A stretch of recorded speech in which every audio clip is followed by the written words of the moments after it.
mempresentasikan tentang penjumlahan vektor di matematika peminatan. Sebelumnya kami akan memperkenalkan diri. Perkenalkan, nama saya Karsi sebagai moderator di sini, dan teman saya Dianita Salsabila yang akan menjelaskan tentang pengertian dan contoh hasil kali suatu vektor dengan skalar. Dan perkenalkan, nama saya Febrianti akan menjelaskan pengertian dan contoh soal penjumlahan vektor. Perkenalkan, nama saya Lala Farida akan menjelaskan tentang sifat-sifat vektor. Dan saya akan menjelaskan tentang selisih vektor. Saya Nisa Ulejara Hamdani akan menjelaskan materi tentang vektor basis di R2. Yang pertama, materi yang akan disampaikan yaitu pengertian dan contoh hasil kali suatu vektor dengan skalar yang akan dijelaskan oleh teman saya yang bernama Dianita Salsabila. Perkenalkan, nama saya Dianita Salsabila. Saya akan menjelaskan pengertian dan contoh soal hasil kali suatu vektor dengan skalar. Yang pertama, pengertian. Perkalian vektor dengan skalar adalah perubahan vektor awal dengan panjang yang sama atau bisa lebih panjang atau bisa lebih pendek dan sejajar dengan vektor awal dengan arah bisa berlawanan atau bisa juga searah. Nah, dilanjut oleh teman saya yang bernama Febrianti yang akan menjelaskan pengertian dan contoh soal penjumlahan vektor.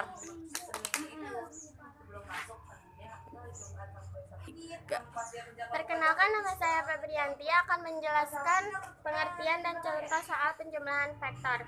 Untuk bisa bekerja dengan vektor, perlu didefinisikan operasi-operasi yang berlaku untuk vektor.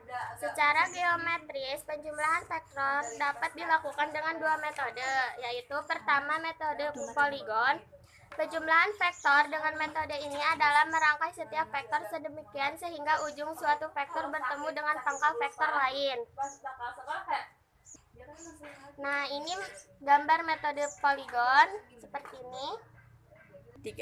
Dan kedua ada metode jajar genjang. Metode ini adalah merangkai setiap vektor sedemikian sehingga pangkal setiap vektor berhempitan di suatu titik. Nah, ini gambar contoh metode jajar genjang.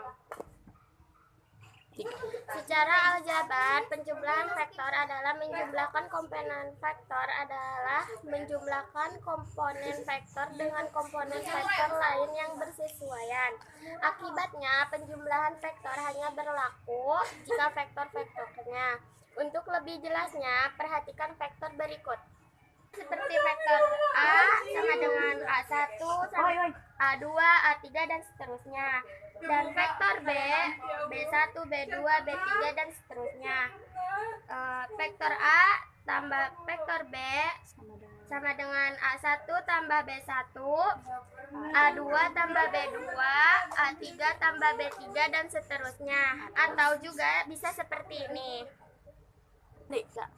Nah, dilanjut oleh teman saya yang bernama Lela Farida yang akan menjelaskan sifat-sifat vektor. Perkenalkan, nama saya Lela Farida akan menjelaskan tentang sifat-sifat penjumlahan vektor. Di sini ada sifat komunikatif dan sifat asosiatif. Yang pertama ada sifat komunikatif. Jika dua vektor A dan B dijumlahkan, maka ini gambarnya. Maka metode segitiga penjumlahan dapat dilakukan dengan cara yaitu vektor B digeser hingga pangkalnya berhempit dengan ujung vektor A, kemudian pangkal vektor A dihubungkan dengan vektor B hingga akan terbentuk vektor baru A tambah B. Yang kedua yaitu vektor A digeser hingga pangkalnya berhempit dengan ujung B. Kemudian pangkal vektor B dihubungkan dengan vektor A sehingga akan terbentuk vektor baru B tambah A. Ini cara yang ke-1 begini, dan ini cara yang kedua. Dari kedua cara yang tadi saya tunjukkan dapat disimpulkan bahwa A tambah B sama dengan B tambah A. Inilah yang dimaksud dengan sifat komunikatif. Yang kedua yaitu sifat asosiatif. Jika terdapat tiga vektor, misalnya vektor A, B, dan C. Seperti ini gambarnya sifat asosiatif. Penjumlahan tersebut didahulukan dengan penjumlahan metode segitiga, yaitu penjumlahan dua vektor. dahulu baru kemudian resultan ditambah dengan satu vektor yang tersisa. Dapat disimpulkan dengan dua cara seperti ini. Vektor B digeser ke ujung vektor A terlebih dahulu sehingga menghasilkan vektor A tambah B. Lalu pangkal vektor A tambah B didahulukan ke ujung vektor C sehingga menghasilkan vektor A tambah B tambah C. Yang kedua, vektor C digeser ke ujung vektor B terlebih dahulu sehingga menghasilkan vektor B tambah C. Lalu digeser vektor B tambah C ke ujung vektor A.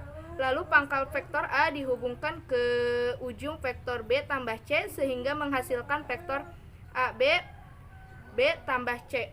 Seperti ini gambarnya. Ini gambar cara yang kedua, sifat asosiatif. Seperti ini gambarnya. Dari cara yang di atas disimpulkan bahwa A tambah B tambah C sama dengan A tambah B tambah C. Inilah yang disebut dengan sifat asosiatif. Perkenalkan, nama saya Karsi yang akan menjelaskan selisih vektor.